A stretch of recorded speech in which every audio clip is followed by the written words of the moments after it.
c'est en 98, 97, je sais plus, enfin peu importe. Vous connaissez l'IASJ, Bien sûr. bah, évidemment. Et donc, cette année-là, ça se passait à Saint-Jacques-de-Compostelle. Donc je me suis dit, je vais y aller, c'est sympa, À pied. Saint-Jacques-de-Compostelle, à pied, avec ma copine Saint-Jacques. Je suis rentré hier. Il y avait. Et je crois que je suis allé, un prof et un élève, c'est avec Sébastien Viadoux. Ah oui. Et avec, bon, ça dure une semaine, ça charbonne dans tous les coins, avec des Lindman, ça, Mhm. il y a plein de choses à faire tout le temps. Donc les matins, il y avait des lectures, des conférences, des trucs comme ça. Puis je vois marqué tel jour, le sound painting, avec dénommé Walter Thompson. Bon, je me suis dit, là, je vais y aller. Et donc c'est dans un amphi, personne n'avait d'instrument, etc. C'est comme pour une conférence. Et j'ai vu arriver ce mec, avec un catogan, là, il a l'air sympa. Et puis il nous a fait une démo, mais je suis tombé par terre. C'était. Ouais, ça durait une heure et quelques, mais c'était très bien. Je me suis dit, mais c'est quoi ce truc-là? Donc je suis allé le voir à la fin de sa lecture. Et puis je l'ai invité à faire une masterclass au CNSM. En fait, ça a commencé comme ça. Et c'était en quelle année du coup? Ça, c'était en. 98. D'accord. Ouais.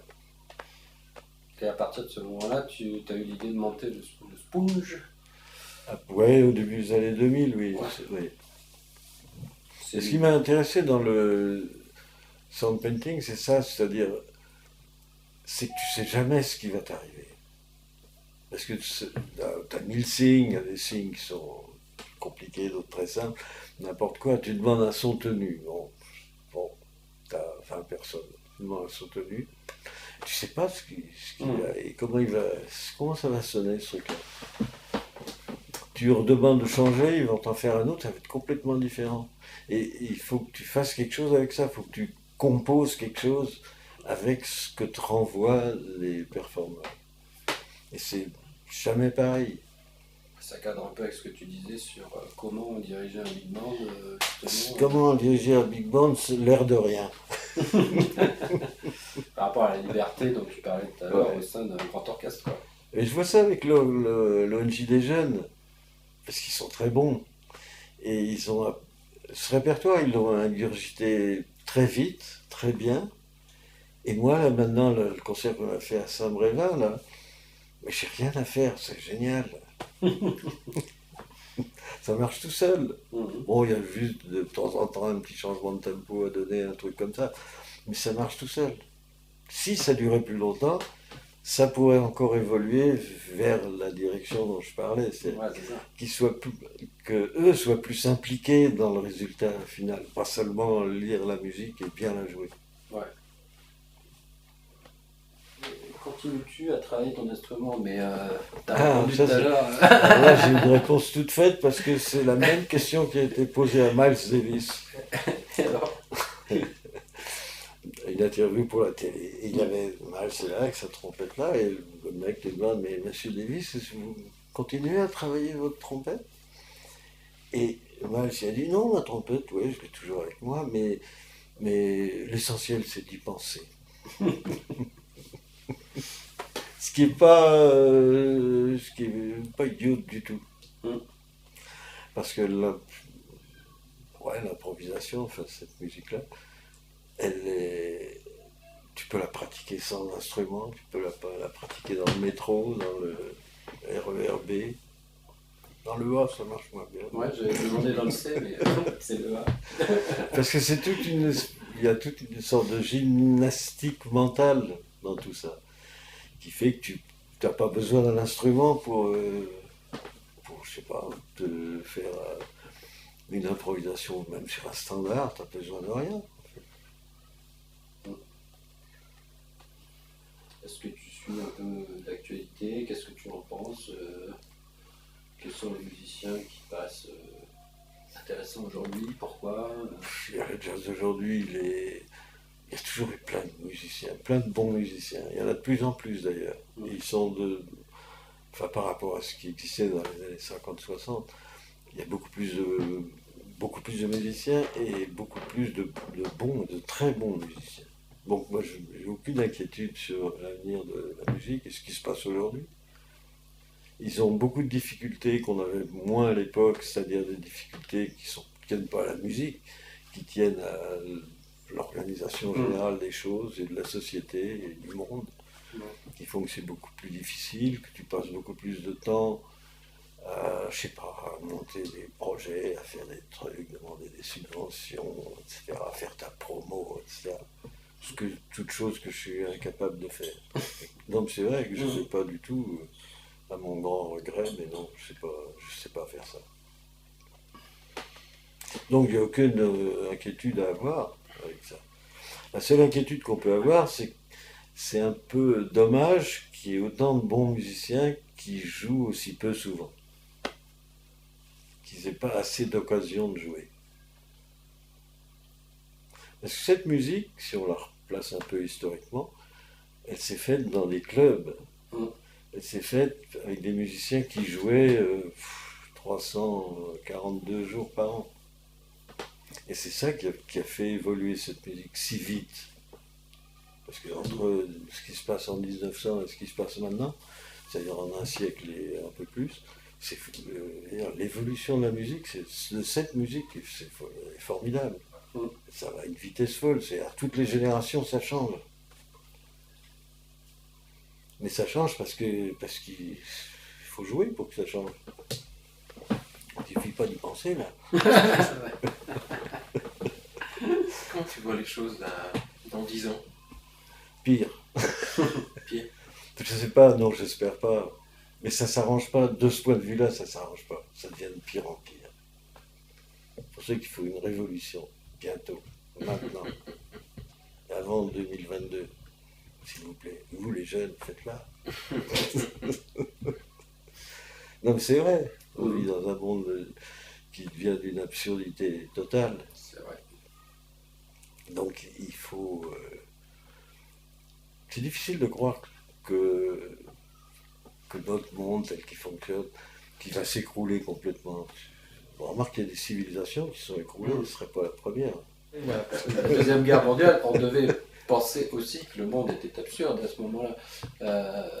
Oui, mais après la Deuxième Guerre mondiale, tu avais l'impression justement que ça ne pouvait plus arriver, voilà, cette histoire, et qu'on allait vers un monde qui serait meilleur, un monde nouveau. Vraiment, tout le monde y croyait. Oui, mais plus jamais ça. Plus jamais. Et, ouais. Et il y a eu ça aussi un peu au moment de mai 68. C'est-à-dire, oui, ça va changer, ça va être mieux, etc. C'est ça. Mais en fait, le couvercle est retombé violemment après mai 68. Le problème, après les révolutions, c'est le couvercle. Voilà. Ben oui. Parce que la marmite, c'est le bout, et puis, mais la Révolution française, c'est pareil. Je veux dire, qu'est-ce qu'on a donné au bout du compte? Napoléon. Ouais, bien sûr. C'est un beau couvercle. Pour revenir au jazz et à sa créativité, il y avait... Il n'aime pas qu'on parle révolution, mais attends. Si, j'adore ça. Avec le recul, est-ce que tu as l'impression que le jazz français ou européen a une identité particulière par rapport au jazz américain? Tu veux dire qu'on met un voile, tout ça? C'est ça que tu veux dire? Un voile? Mais non, je sais pas. Moi, ça me... Ouais, toutes ces questions, je sais pas quoi répondre, parce que je sais pas ce que c'est que le jazz français. Et je veux même pas le savoir, en fait. Mais ça peut être une très bonne réponse. Hein. Oui, quand je te le pose jazz cette question-là, c'est européen. pas pour que tu dises ah oui, bien sûr. Ouais, je sais pas. Je sais pas s'il y a un jazz français. Je sais pas. Et ça m'intéresse pas de le savoir. Ouais. Mais c'est vrai que la musique, bon, cette musique de jazz, elle s'est développée dans le monde entier. Il y a pas de pays au monde où tu trouves pas au moins un ou deux musiciens de jazz.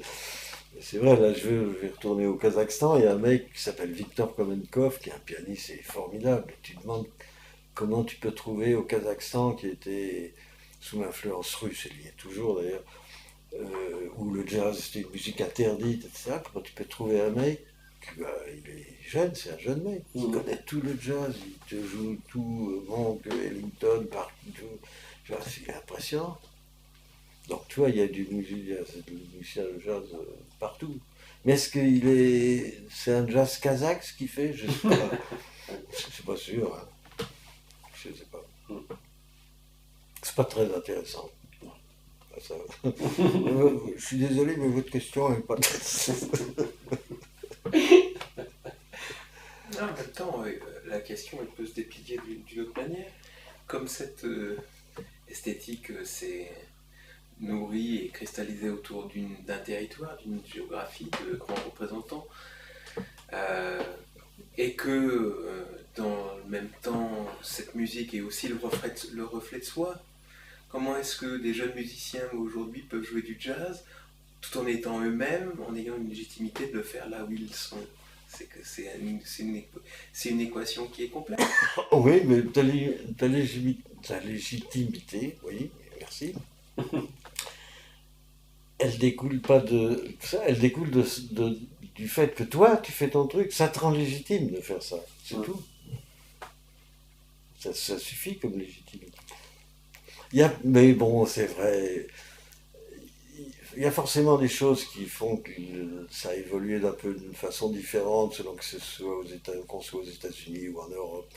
Il y a peut-être, oui, en Europe, en France, entre autres, il y a eu des choses qui sont développées qui ne se sont pas développées aux États-Unis, par exemple. Dans ce côté un peu free, libertaire, de tout ce qui se passait avec les musiciens allemands, hollandais, qui s'est passé aussi en France. Et c'est des choses qui ont intéressé les musiciens américains. Pour ça qu'il y a beaucoup de musiciens américains qui sont venus aussi. Pas seulement pour les conditions de vie, le racisme et des choses comme ça, mais aussi pour des questions musicales aussi. Mais ça donne pas une identité particulière d'un territoire. Non. Prenons des disques. T'en as amené? Non, on n'en a pas amené. Non, je ne suis pas amené des disques. Voilà.